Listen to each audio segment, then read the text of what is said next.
ఆదికాండంలో మనం చూసినట్లయితే దేవుడు ఆదాము అవ్వలతో స్పష్టంగా చెప్తున్న విషయం, మంచి చెడు జ్ఞానాన్ని ఇచ్చే వృక్ష ఫలాన్ని మీరు తినొద్దు, తినుదునన్న ఖచ్చితంగా మీరు చనిపోతారని.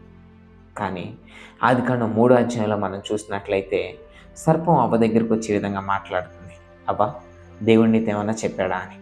అవ్వ కూడా దానికి సమాధానం చెప్తుంది, అవును దేవుడు నాతో చెప్పాడు. ఏమని చెప్పాడంటే, ఈ తోటలో ఏ ఫలానైనా నేను తినొచ్చు, కానీ తోట మధ్యలో ఉన్నటువంటి మంచి చెడు జ్ఞానాన్ని ఇచ్చే వృక్ష ఫలాన్ని మాత్రం నేను తినకూడదు.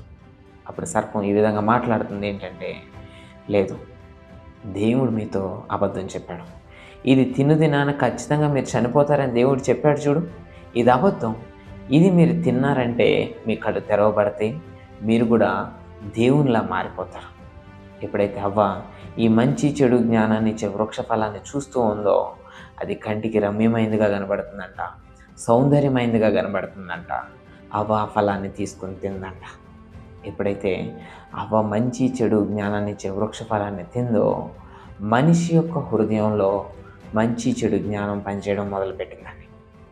ఎప్పుడైతే అవ్వ ఈ ఫలాన్ని తిందో, బైబిల్ చెప్తుంది, అవ్వ మాత్రమే కాకుండా ఆదాము కూడా ఇచ్చింది. ఎప్పుడైతే దేవుడు చేయొద్దన్న పనిని ఆదాము అవ్వలు చేశారో, భూమి మీదకి పాపం అనేది రావడం జరిగింది. ఎప్పుడైతే మరి ఆదాము అవ్వలు ఈ ఫలాన్ని తిన్నారో, వారి హృదయంలోకి పాపం ప్రవేశించడం మొదలైంది. ఇప్పుడు ఈ పాపంతోనే ఆదాము అవ్వలు కయ్యనికి గర్భాన్ని ఇచ్చారు.